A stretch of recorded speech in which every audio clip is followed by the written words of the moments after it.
Welcome to the special transmission of Indus News on Kashmir Solidarity Day. I am Ejaz Haider. 5th February has, since the 90s, been celebrated as Yom-e-Yakjehti, as in the Solidarity Day, with the Kashmiri population writhing under the oppressive occupation of India. Gaur Gilani, a Kashmiri journalist, once quoted a Srinagar-based international law expert, Dr. Sheikh Shaukat Hussain, as saying that Kashmir Day has been observed historically from 1932 after being first proposed by the then Kashmir Committee. And I quote, in the 1930s, the day was observed to express camaraderie with the Kashmiri struggle against the autocratic Dogra ruler Maharaja Hari Singh. In present-day context, Kashmir Day is being celebrated to show solidarity with the struggle of Kashmiris against India. Basically, it started from undivided Punjab, and it has been celebrated ever since with pauses in between.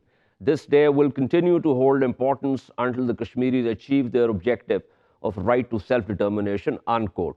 Gilani also quotes Ejaz Haider, one of Kashmir's leading columnists, who said that 5th February symbolizes Pakistan's deep-rooted relationship with Kashmir. Every year, this day revives the cultural, religious, and the geographical proximity the valley enjoys with Pakistan. The pro-Pakistan sentiment in Kashmir is neither dead nor diminished. It's suppressed, and the reasons are rooted in the conditions we are going through since the 1990, unquote. The day has assumed even more significance since India's illegal annexation of occupied Jammu and Kashmir. As we celebrate the day today, Kashmir continues to face hardships, oppression, detentions, lack of economic activity, and everything that free people take for granted. This year's day brings to the fore the latest in a string of tragedies that Kashmir and Kashmiris have been subjected to for more than 2 centuries. But let's get to our guests. We are joined today by Dr. Yaqub Khan Bangish, who's here with me in the Lahore studios. Dr. Bangish is a writer, has also written a book on the princely states of Pakistan. It's a great book. You've got to read that. It also discusses Kashmir and Gilgit-Baltistan, among other princely states. And we shall shortly also be joined by Dr. Moeed Yusuf, who's Special Assistant to the Prime Minister of Pakistan on National Security Division and Chairman, State Strategic Policy Planning Cell. But let's begin with Dr. Bangish.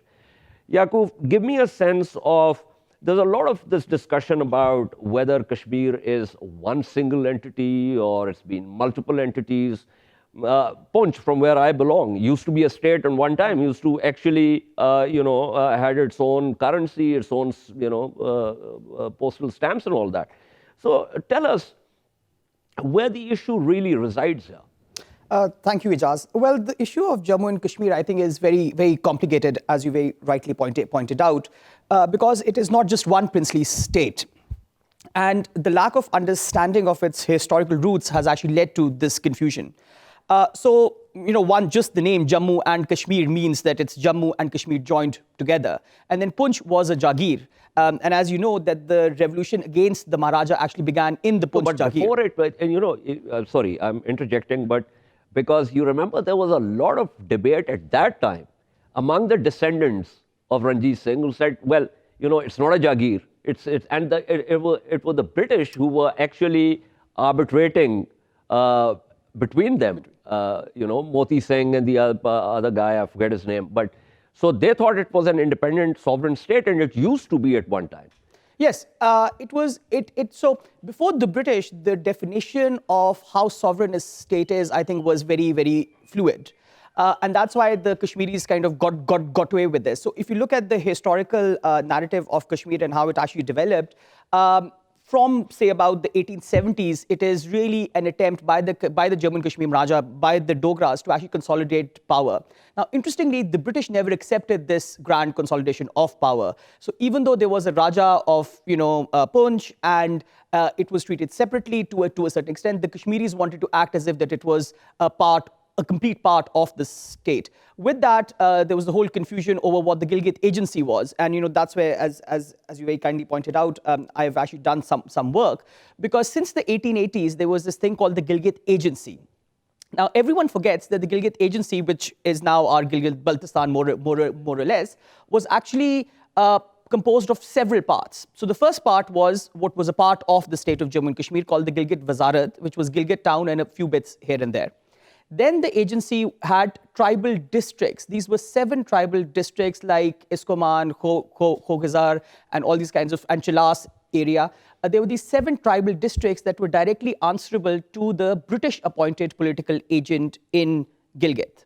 And then there were 2 And other... they had nothing to do with the Gilgit Wazarat. No, they had nothing to do with it. And then there were 2 other small princely states called Hunza and Nagar, which again ended up being a part of Pakistan. They were attached, again, not to the state of Jammu and Kashmir, but to the Gilgit Agency, which was run by the British. Now, the confusion is that everyone thought that Gilgit Agency and Gilgit Wazarat are the same thing, but they aren't. Only a small part of it was a part of Kashmir. But, as it happens, as Stanley Woolpert very nicely says about, very aptly says about 1947 that it was a shameful flight. The British kind of ran out of South Asia without explaining any of this to anyone. So we were left in this gap where no one knew who was in control in Gilgit, and that is why, thanks to Major Brown, that we have the whole of Gilgit with us. So this Major Brown episode is actually very interesting. You have detailed it in your book, but for our viewers, especially our foreign viewers, just give us a summary of what exactly happened and how, and also with that episode is also linked the earlier arrival of Brigadier Ghansara Singh. So just give us a summary of that, because it's a very interesting episode. Oh, yes, of course. So what's really fascinating is that there were 3 leased areas in 1947. One was Quetta was leased from the Principality of Kalat, Berar was leased from Hyderabad, and Gilgit Wazarat was leased from Jammu and Kashmir. Now, fascinatingly, and that's never been answered, Mountbatten decided to only give 1 lease back. And then, the other 2 leases about Berar and Quetta were left in abeyance. So Brigadier Ghansar Singh was appointed by the Kashmir Darbar, turns up in Kashmir, turns up in Gilgit town to control the Gilgit Wazarat. Now, Major William Brown is a 24-year-old, young chap, and he's there. And when he comes and sees that, this Hindu brigadier has actually come into an area that's 99% Muslim, he wonders what is happening. So once he hears the rumors of Kashmir acceding to India, he actually takes it upon himself to lead Gilgit towards Pakistan. His assistant is in Chilas, who's a 22-year-old Captain Matheson, and both of them actually plan a coup d'état. And on the night of the 1st of November, they actually institute a coup. They put Brigadier Ghansar Singh in custody and declared the place for Pakistan. And what's really dramatic... And they raised the Pakistan flag also. Yeah, they raised the Pakistan flag. Now, what's really fascinating is that he then he actually sends the telegram to the premier of the NWFP at that time, Sabzada Abdul Qayyum Khan, and he just doesn't believe it. So then he actually sends a telegram to the governor, Sir George Cunningham, and he doesn't believe it. So it takes about 2 weeks for the government of Pakistan to send their political agent, this one Sardar Alam Khan, who actually turns up in Gilgit town and is fascinated how this British person actually managed to get this whole area towards Pakistan. Okay. I'm going to ask you further questions about this, because the questions are being raised by the Indians, and I would want you to respond to those questions. But we are also joined by Ambassador Munir Akram, who's Pakistan's permanent representative to the United Nations. Ambassador Akram, thank you for being on the special transmission. So we have been celebrating the Solidarity Day with Kashmir for a very long time. But tell us, is this day also what it stands for actually reverberates in the hallowed confines of the United Nations? Well, we have been projecting the situation in Kashmir since the 5th of August. As you recall, the matter was raised in the Security Council after 50 years. And the international community is once again fully cognizant of the situation. The matter has been raised in the Security Council twice. And it can be raised again at any time. The world has come to know of the situation. The Human Rights Council has considered it. The international media is cognizant of it, and therefore the Kashmir dispute is once again in front of the world, and hopefully there will be a pressure on the governments concerned to respond to this situation, and that's the purpose of our campaign, to project the human rights violations, to project the unilateral measures that India has taken, which are null and void, to project the Hindutva ideology which is behind these measures, and to promote the right of self-determination of the Kashmiri people. It's a long struggle. It's been going on for 70 years. We hope that once it has been revived now, that there will be a reaffirmation of the rights of the Kashmiri people, and that we will make progress towards realization of their rights. I'm happy that you mentioned the Hindutva aspect of this RSS BJP government that currently rules India. So I wanted to ask you, into Kashmir, obviously we've been, projecting that for a long time now, specifically since 5th August. But is there a sense at the United Nations that India, at large, is now going down a path which is not inclusive, which is certainly not democratic, and which is ideological in terms of its being an extremist, fascist ideology? Is there a growing sense that that is the case with India now? Well, certainly. I think India's image has been tarnished quite visibly in the international media and public opinion, and also in the assessment of various governments who have upheld its so-called democratic values, and that has certainly come in for a beating. The support for India as such is maintained because of the economic attractions and so forth. But there are certainly Western governments, so-called democracies, are visibly embarrassed at the stance that they've had to take of being silent in the face of the atrocities and the measures that the Indians are pursuing. Okay. Thank you so much. That was Ambassador Munir Akram, our permanent representative to the United Nations. He was with us. And as I said, we'll also be joined by Dr. Moeed Yusuf. Thank you, Moeed, for being on the program. Let me ask you, there are multiple questions, obviously. But let me say that we have been, celebrating this day, and the National Assembly has also adopted a motion that asks India to reverse the annexation of occupied Kashmir. Is that something that's likely to happen? Simple. It's about proving that the entire nation stands as one on this issue, Ejaz. Look, we live in such a polarized world. I mean, look at virtually any country. You're seeing politics divided, you're seeing bickering over petty issues. But when a national issue comes up, the character of the nation, you have to show that you stand by what you believe in as a national issue. And if you look at India, if you look at our eastern neighbor, look at the polarization, look at the division, look at what they're doing to their own people. They may be on a suicidal path, but it's crucial to signal to them and to the world that on this kind of issue, Pakistan is one. Pakistan is not going to pull back no matter what. This was the Solidarity Day, the 5th of February, so the message is put out. But every single day, I'm telling you, the system within is focused on Kashmir. There is no let up. And I think the Indians, the world, need to understand that the Kashmiris who are living in an open jail need to be relieved of their misery that they're seeing since August 5th. So that's fundamentally the point of this National Assembly resolution and many other activities that you've seen in the build-up to February 5th and today.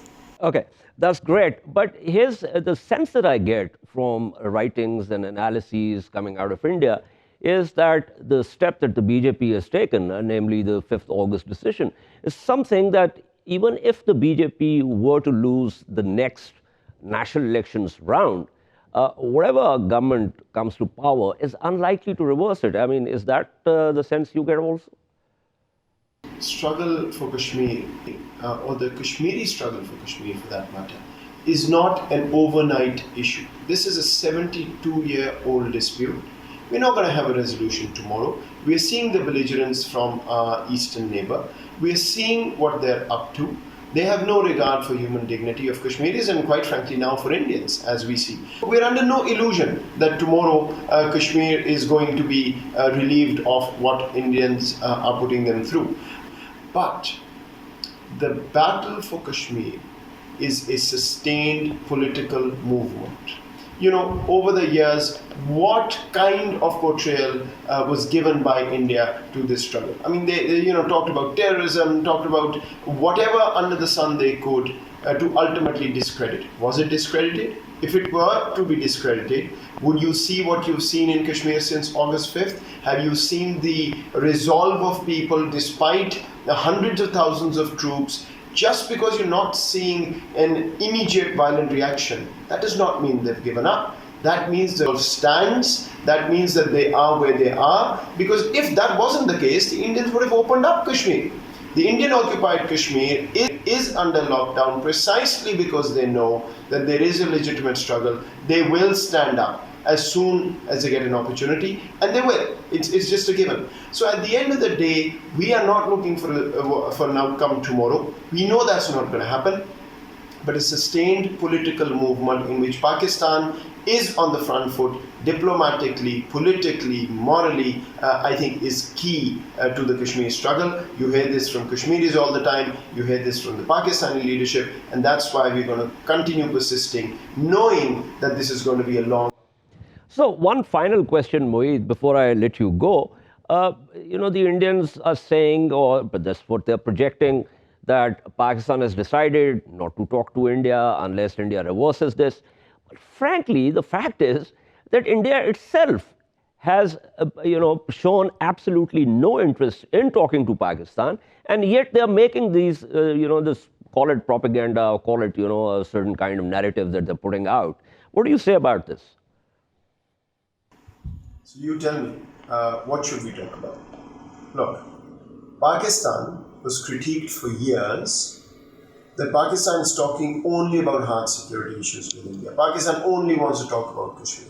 What has Pakistan said? What has Pakistan done? Pakistan's constantly said, we'll talk about all issues. Pakistan is the one that's talked about peace, talked about regional connectivity, talked about alleviating poverty in this region by working together with all countries. What is India saying? We are going to take unilateral action. We are going to pretend that an internationally recognized dispute is no longer a dispute. We are going to start talking about AJK and Gilgit-Baltistan as our own. Tell me, what conversation do you want me to have with people across the border?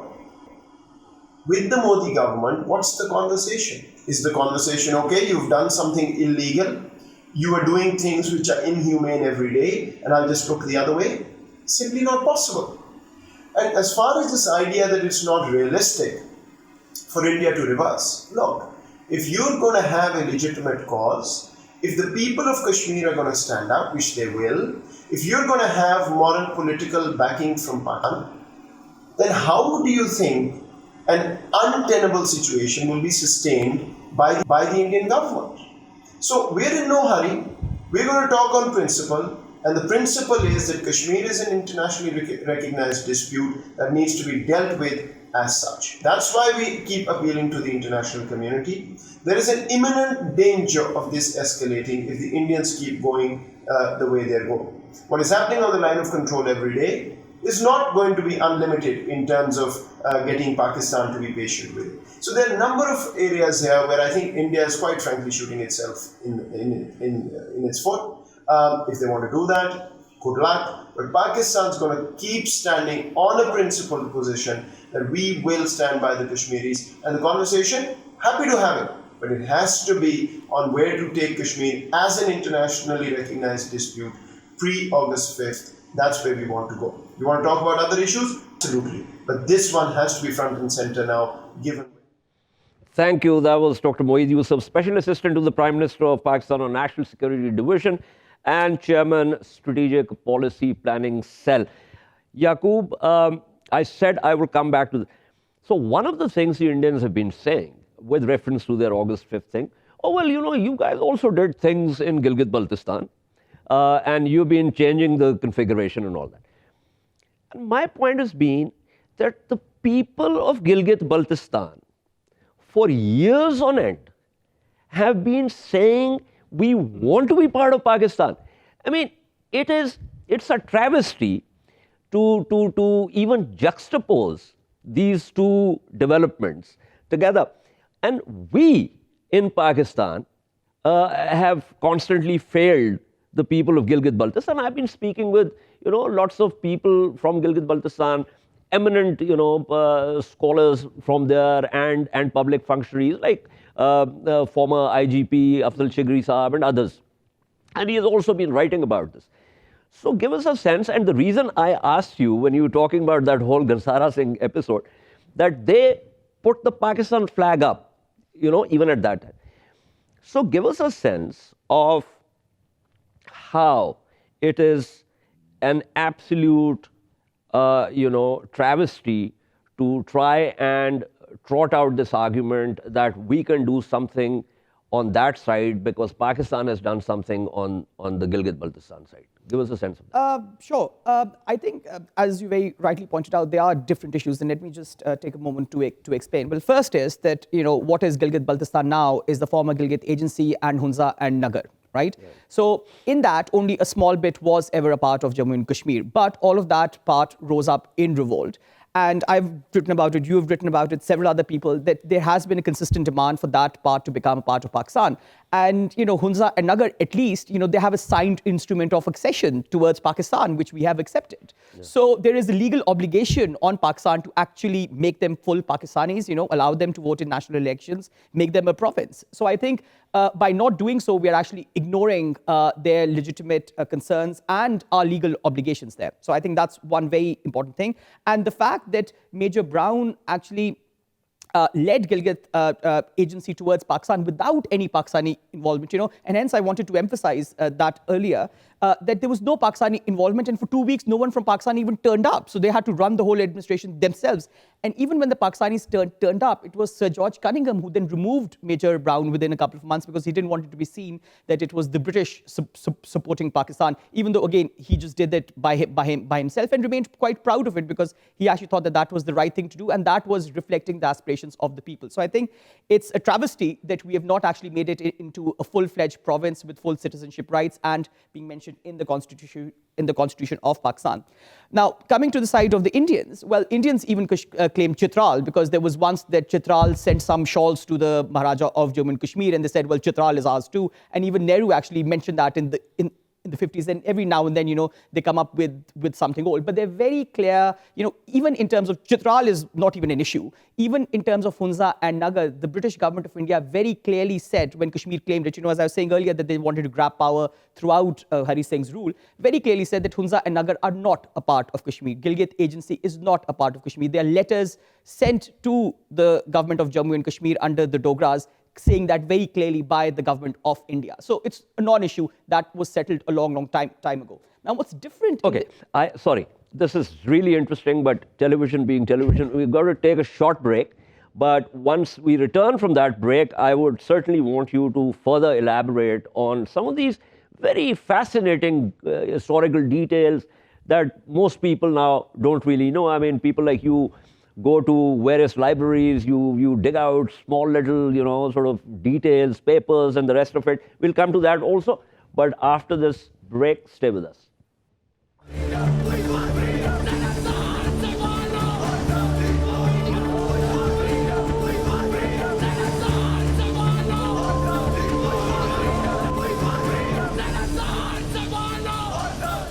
Welcome back to our special transmission on Kashmir Solidarity Day. Yaqub, we got to go to the Prime Minister of Pakistan who's making a speech. Democracy के अलावा جتنی بہتر democracy اتنی خوشحالی، جتنی بہتر democracy اتنی اس ملک میں غربت کم. یہ ایک دنیا کا ایک نظام ہے ہمارے سامنے ہے. ڈیموکریٹک ملک جن کی بہتر ڈیموکریسی اور میریٹوکریسی، ڈیموکریسی کا مطلب میریٹوکریسی، وہ آگے بڑھ گئی. اور جن ملکوں کے اندر بادشاہت رہ گئی، میرٹ ختم ہو گئی، ڈسکشن ختم ہو گئی، کنسنسس ختم ہو گیا، وہ آہستہ آہستہ پیچھے رہ گئے.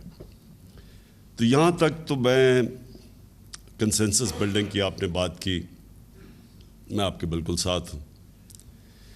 مسئلہ ایک ہے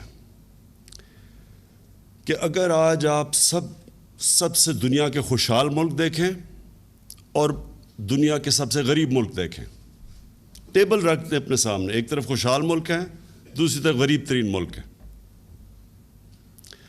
آپ یہ ریئلائز کریں گے کہ خوشحال ملک اس لیے خوشحال نہیں ہے ان کو اللہ نے وسائل دیے ہیں. غریب ملک غریب اس لیے نہیں ہے کہ اللہ نے ان کو وسائل نہیں دیے. سب سے بڑی ریزن خوشحالی کی یہ ہے کہ جتنے خوشحال ملک ہیں ان کے پاس کلین گورنمنٹ ہے، ٹرانسپیرنسی ہے، کرپشن نہیں ہے. What the Prime Minister essentially saying is, and he's speaking to the Azad Jammu and Kashmir Assembly, he's talking about merit-based governance. He's giving a sort of, comprehensive security framework. It's not a narrow-based traditional security framework. He's also talking about the fact that the difference between the developed countries and the developing countries is not that the developed countries have lots of resources and the developing countries are sans resources. It's simply because the developed countries have good governance, they have systems that are rooted in merit, they have governments that are answerable to their people, and so on. So that's the kind of message that he is putting forward. کبھی بھی please مجھے corrupt لوگوں سے جنہوں نے اس ملک کو لوٹ کے پیسہ باہر لے کے گئے ہیں، پلیز مجھے ان سے مفاہمت کرنے کا نہ کہیں. اس لیے کہ میرا آج ملک جب میں ایک ادارہ کھول کے دیکھتا ہوں اس کے پیچھے کرپشن ہے. اس ادارے کو کنگال کیا گیا ہے. پی آئی اے لیں، بجلی لے لیں، گیس لے لیں، جو بھی لیں گے تو آخر میں اس کے پیچھے آپ کو کرپشن نظر آئے گی. اس لیے یہ ذاتی لڑائی نہیں ہے، یہ میرے ملک کی لڑائی ہے. اور ملک اوپر جو گئے ہیں، چائنا جو آج اوپر ترقی کر گئے، 450 وزیروں کو انہوں نے جیل میں ڈالا ہے 5 سالوں میں. وہ اتنا کامیاب ملک تھا نا، ان کو نہیں ضرورت، نہیں کرپشن کے پیچھے جاتے. اور اسی طرح آج امریکہ کے اندر آپ دیکھیں یا کوئی بھی ملک پر 30 سال کے بعد وہ جن لوگوں نے کرپشن کیا ان کو پکڑ کے جیل میں ڈالتے. اچھا جی، اب میں اصل چیز پہ آ جاتا ہوں. دیکھیں، ایک چیز میں اپنی آزاد کشمیر کی پارلیمنٹ کو کہنا چاہتا ہوں، پلیز کبھی اپنے اندر مایوسی نہ لے کے آئیں. مایوسی گناہ ہے. مایوسی کا مطلب آپ میں اللہ میں ایمان ختم ہو گیا. میں اپنی قوم کو بھی یہ کہتا ہوں، ساری قوم کو، اونچ نیچ تو اللہ کی طرف سے آتی ہے. اس کا تو قرآن میں وہ کہتے ہیں کہ میں انسان کو مشکل وقت سے آزماؤں گا آپ کے ایمان کو. قرآن کی آیت ہے. اللہ کی طرف سے مشکل وقت آتے ہیں ٹیسٹ کرنے کے لیے انسان کے کیریکٹر کو. قوموں میں مشکل وقت آتے ہیں، قومیں ٹیسٹ ہوتی ہیں. ہمارے سے زیادہ مشکل وقت قوموں کے اوپر گزرے ہوئے ہیں. اور جو اللہ کو سب سے زیادہ چیز پسند ہے، مشکل وقت میں قومیں صبر کرتی ہیں، انسان صبر کرتا ہے، وہ سب سے زیادہ اللہ کو ایک انسان میں صفت پسند ہے.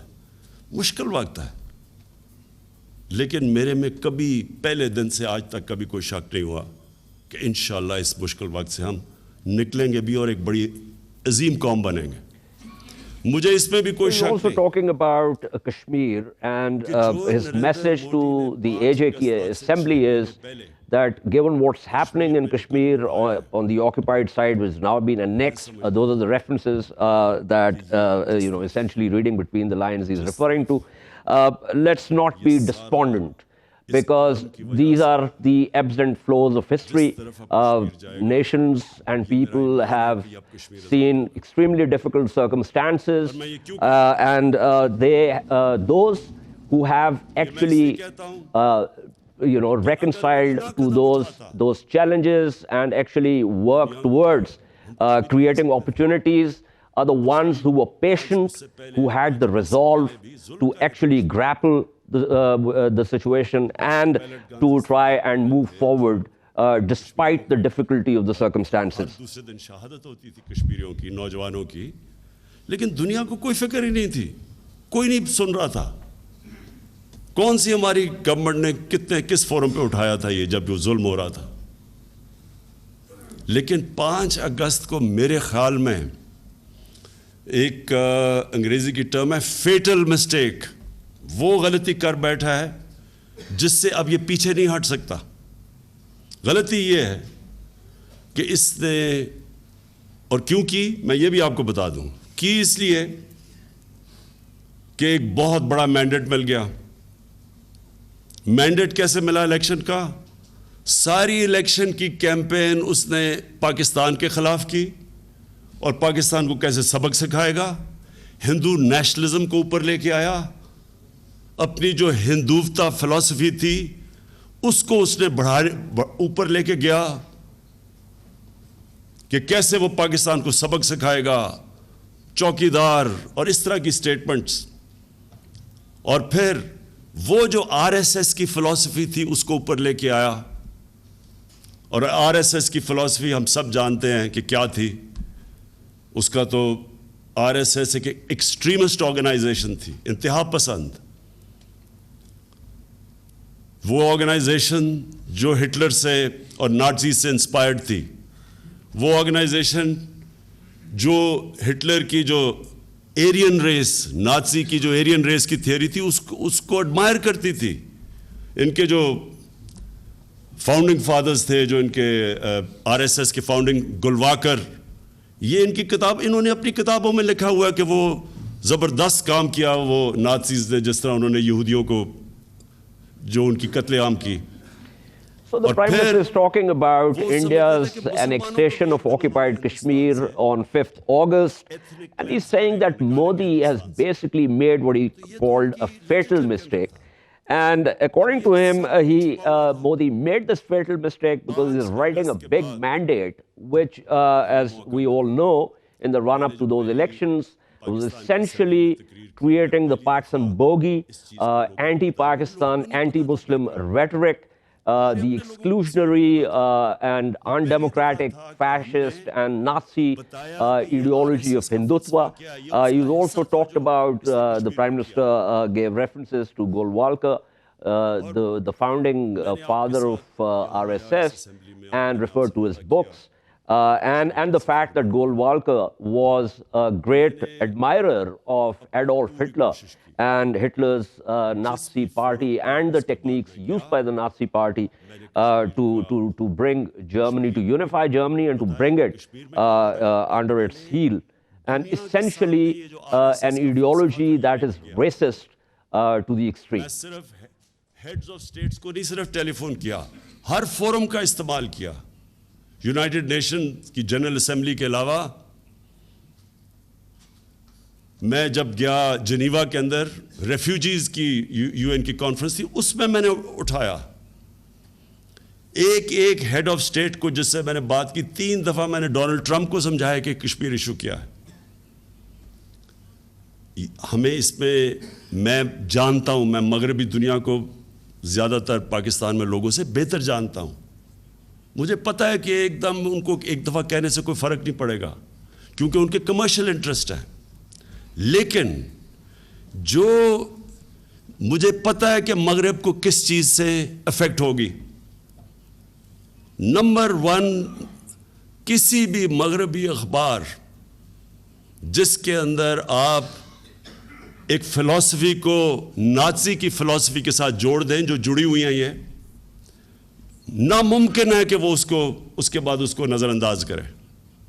उनकी साइकी के अंदर है, क्योंकि सेकेंड वर्ल्ड वॉर में इतनी ज़्यादा फिल्में बनी कि जो नाज़ीज़ ने जुल्म किया, جو سیکنڈ ورلڈ وار کی وجہ سے کتنی دنیا میں 5-6 کروڑ لوگ مرے. تو اس لیے ان کو پتہ ہے, ان کو سمجھ ہے کہ نازی فلسفی آئیڈیالوجی کیا ہے. اس لیے میں نے اخباروں کو انٹرویوز دیے, ٹی وی کو, بی بی سی کو, جتنے بڑے چینلز تھے, سی این این کو, میں نے جا کے نیو یارک ٹائمز کے بورڈ کو بتایا, سمجھایا ان کو کہ یہ کیا فلسفہ ہے, اس کا کتنا خطرہ ہے. صرف خطرہ کشمیریوں کو نہیں ہے, یہ ہندوستان کو خطرہ ہے. یہ جو آر ایس ایس کی آئیڈیالوجی ہے, اس سے سب سے زیادہ خطرہ تو ہندوستان کو ہے. جب انہوں نے یہ کہہ دیا کہ جی جو ہندو ہیں, ہندوستان ہندوؤں کا ہے, باقی سارے پاکستانی مسلمانوں کو تو انہوں نے کہا پاکستان چلے جاؤ, عیسائیوں کو بھی, مسیح برادری کو بھی انہوں نے کہا کہ یہ بھی گھس بیٹھی ہیں. So the Prime Minister is talking about the fact that he has met with lots of heads of state and governments, and he has tried to explain to them the genesis and purport of the Kashmir problem, including the US President Donald Trump. He also said that he understands that, given their commercial and other interests in India, it's not going to be an easy sale. However, his important point is about the fact that the West is deeply concerned about human rights violations and ideologies that are exclusionary because they went through the Second World War. They saw what Adolf Hitler and Mussolini, although he didn't name Mussolini, but Mussolini, were doing. And so he said, I've been giving interviews to various media outlets. He talked about the New York Times, the CNN. And he said that I tried to explain to them exactly what is happening. I've tried to tell them that it's not just about Kashmir. This is an ideology that is riding roughshod over India itself. And essentially, if we look at how the CAA protests have panned out, it's very clear that there is the former secular, inclusive side of India that is now trying to push back this ideology. But Modi's government has doubled down on it. So this is essentially the broad thrust of the message that the Prime Minister is giving while speaking to the AJK Legislative Assembly. اور اس لیے یہ ہم تھے جس نے ساری دنیا کی سٹیج پہ اٹھایا ہے. آج دنیا دیکھ رہی ہے. آج ان میگزینز میں ہندوستان کے اوپر آ رہا ہے جو کبھی ایک بات نہیں کرتے تھے, سارا وقت پاکستان کو برا بھلا کہتے تھے, جنہوں نے کبھی ہندوستان کے خلاف ایک بات نہیں کی. اکانومسٹ کی فرنٹ پیج کے اوپر ہے انٹالرنٹ انڈیا. سارا پچھلے پڑے اکانومسٹ کے اندر کے کتنی دفعہ انہوں نے ہندوستان کی تنقید بھی کی ہے, پاکستان کی سارا وقت کرتے تھے. نیو یارک ٹائمز ہندوستان کے خلاف کتنے آرٹیکلز لکھے ہیں, 3 تو ایڈیٹوریل لکھ چکے ہیں. میں نے مضمون لکھا, انہوں نے چھاپا. اس وقت جب میں نے مضمون لکھا واشنگٹن پوسٹ نے نہیں چھاپا, کیونکہ تب بھی وہ ان کو سمجھ نہیں آ رہی تھی. دنیا سمجھ گئی ہے, ہندوستان کے اندر موومنٹ شروع ہو گئی ہے. ہندوستان کے ہندو انٹلیکچوئل سمجھ رہے ہیں کہ یہ ہندوستان کو جس راستے پہ لے کے جا رہا ہے وہاں تباہی ہے. جب بھی میں ایک ہسٹری کا اسٹوڈنٹ ہوں, آپ دنیا کی تاریخ اٹھا کے دیکھ لیں, جب بھی یہ ریسزم, نیشنلزم اور ریسزم کا یہ جب جن بوتل سے نکلتا ہے اور یہ نفرتیں دوسری کسی اور انسانی کمیونٹی کے خلاف اب نفرت پیدا کرتے ہیں, آپ کہیں بھی اٹھا کے دیکھ لیں خون ہی ہوتا ہے, اس کے بعد تباہی مچتی ہے. روانڈا میں ٹوٹیز اور ہٹسیز وہ ایک دوسرے کے خلاف نفرت کی, 10 لاکھ سے زیادہ بیچارے لوگ مارے گئے. So the Prime Minister is essentially, once again, given the framework in which he's talking about what's happening in India, he's talking about the fact that India under Modi is losing those strategic reserves, like the reserve of soft image that India had garnered over 3-4 decades. That is now eroding. For instance, he talked about the Economist cover, which had the top leader, which talked about troubled India. He also said that when I wrote an op-ed, that op-ed was not published by the Washington Post at that time because the Washington Post could not really understand the gravity of the situation, but it was published by the New York Times. He also said that as a student of history, he understands that when you have a combination of nationalism and racism, it's a very explosive combination. And throughout history, we have seen that this combination has created a lot of destruction and mayhem. جو 80 لاکھ کشمیریوں سے ہو رہا ہے، لیکن میرا یہ ایمان ہے کہ یہ تکلیف تو وہ سہ جائیں گے. تکلیف تو پہلے بھی ان کو کافی تھی، برے حالات تو پہلے بھی تھے، لیکن یہ اب جس طرف جائے گا، اور انشاءاللہ اب ہم سب کا کام ہے کہ اس کو ہر انٹرنیشنل سٹیج کے اوپر میرے علاوہ ہماری پوری اب ہمارے ڈیلیگیشنز جائیں جو دنیا میں ٹارگیٹڈ چن کے سٹیجز کے اوپر دنیا کو آگاہ کریں. اور یہ جو چیز ہے یہ اب پیچھے ہٹ نہیں سکتا. جدھر نریندر موڈی ہندوستان کو لے گیا ہے پیچھے اب نہیں وہ ہٹ سکتا. پیچھے ہٹے گا تو جو یہ ایک انتہا پسند ہندو نیشنلزم کا اس نے جو جن بوتل سے نکل گیا ہے یہ واپس نہیں جاتا بوتل میں. پیچھے وہ ہٹ نہیں سکتا. آگے جائے گا تو آگے ایک بہت بڑی ریزسٹنس اب اس کو ملنی شروع ہو جائے گی.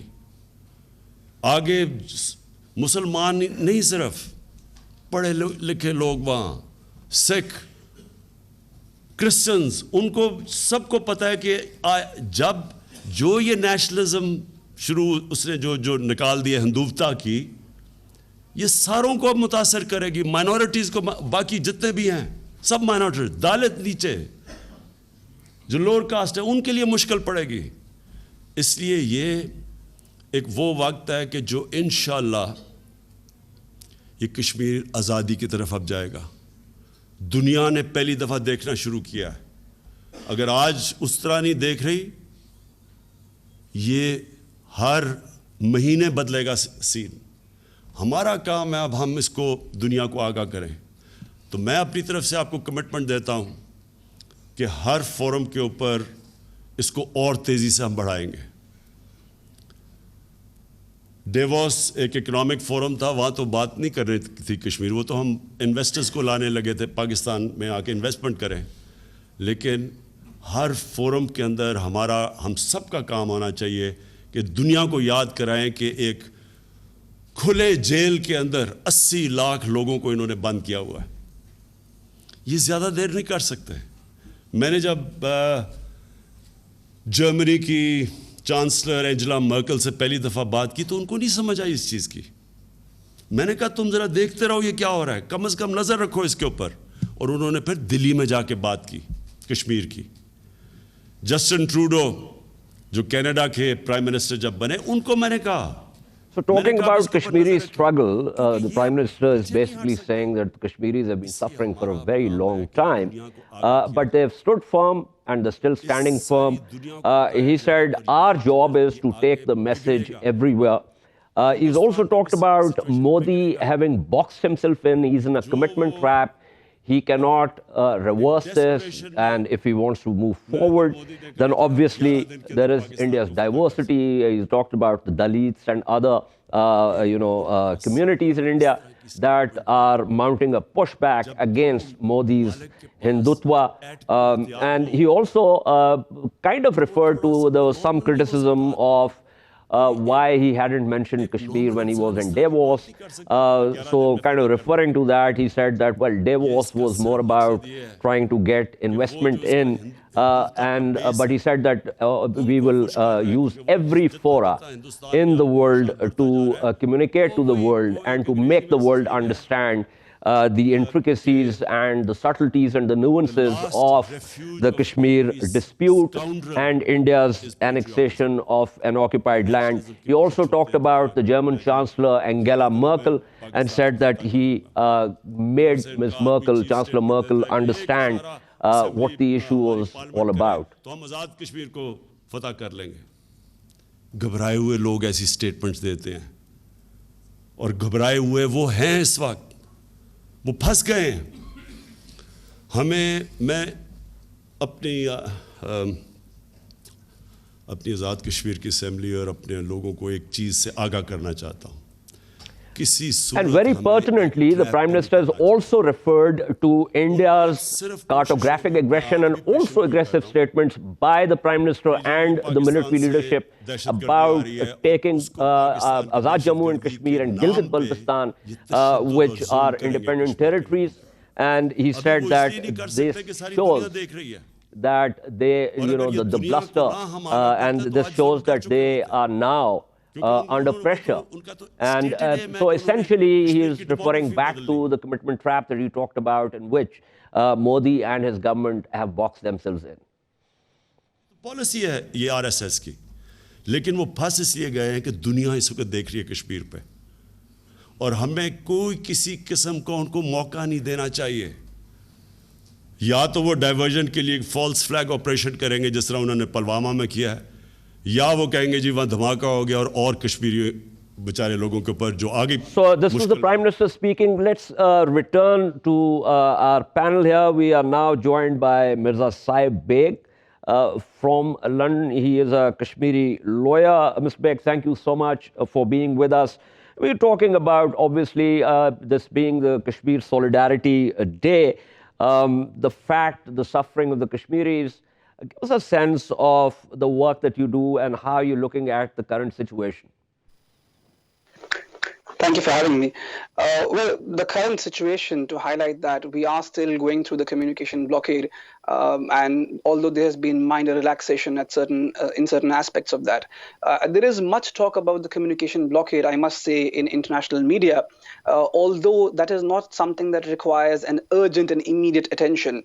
Of course, there are grave issues in the communication blockade, but something that requires immediate attention is the precarious condition of people who have been detained, who are now in their 6th month of detention. Today is February 5. Since August 5, they have been in detention. There are people who have health issues, who are suffering right now, who have been detained and are being denied proper medical care. The president of the Bar Association of Kashmir has been detained, and just 2 days ago, he suffered a heart attack and has still not been given adequate treatment. The tests reveal that he has a 60% artery blockage. Mr. Beg, what is deeply ironical, and I think that's something that the world to understand really, was that after this illegal annexation of an occupied territory, the Indian Prime Minister came on national television and made a long speech about how and why it was necessary to do this and how this is now going to be the best thing that has happened to occupied Kashmir. Funnily enough, as you said, this is where the situation stands. But on top of that, the current budget has actually cut down on development expenditure in occupied, Jammu and Kashmir that are now being relegated as union territories. Is that a message that you think actually, sort of can be understood by the Western audience and the governments? It's very interesting that you mentioned the budget. You see, right now we have been divided into 2 union territories of Ladakh and Jammu and Kashmir. Ladakh has received a pretty generous budget of 6,000 crore for a population of just 2.7 lakh people. This roughly translates to around 10 lakh rupees per family or around 3 lakh rupees per person, which is a huge budget. And, I must say there is a precedent to what they are doing right now, because even in 1954, when Jawaharlal Nehru had eroded the autonomy of the constitutionally guaranteed autonomy of Jammu and Kashmir, after that erosion, he had also instituted various financial incentives for Kashmiris by increasing the ration by 25%, by subsidizing rice for Kashmiris by nearly 60%, by funding various avenues in Kashmir. However, within 10 years, he realized that you cannot buy out the Kashmiris. And even the Modi government is going to come to the realization that ruling Kashmir through client governments by utilizing political corruption. Well, now they don't even have the client government. It's funny, Begzab, that the Quislings that seem to provide the fig leaf of legitimacy to Delhi, even they have been detained. So, Delhi doesn't have any clients there anymore. Well, they don't have the existing client governments, but Delhi has always succeeded in creating new client governments in Kashmir. So I will not be surprised if some new faces come forward and they're created. In fact, there is a front that is in contention right now that has made the kind of noises that you would expect from a government that is going to be formed over there. But like I said, it is politically immature to assume that people will get distracted by these incentives and they will be diverted away from the fact that we have been abjectly disenfranchised. Absolutely. Thank you so much. That was Saib Beg speaking with us. We have very little time left for the transmission, Yaqub. But as a historian, the Prime Minister also talked about history. This, in fact, nationalism and racism is indeed an explosive combination. And historians not only write about the past, but given how much they learn from the past, also project into the future. So where do you think this is going? I mean, I'm now talking about India in its entirety with this whole CAA debate and, the National Register for Citizens and all of that. Yeah, well, actually, as the Prime Minister said, that Modi, by actually doing this, has boxed himself. And I think what has really changed, and in that way, it's in a very sad way, that's perhaps the silver lining of the whole situation over the last 6 months, is that now it's very clear that it's not just... So first, the whole question was they were undermining the human rights of Kashmiris. Yeah. Now the Modi government is doing that for all of India. Yeah. By undermining the constitution. And I think that is why the whole world has actually woken up to this. Because what is really fascinating is, and enough books have actually come recently on the Indian constitution, that when it was written, it was supposed to be one of the best written constitutions in the world, and it was supposed to work really well. Ambedkar also sort of, really focused on this, and you had Nehru's interventions and everything. But the ease with which Modi undermined the constitution on August 5th and has been able to seemingly get away with this shocked the whole world and Indians. And the CAA and the National Register have actually undermined them. Do you think the Indian Supreme Court is going to reverse this? I mean, when I talk to the Indians, they're not particularly optimistic about that.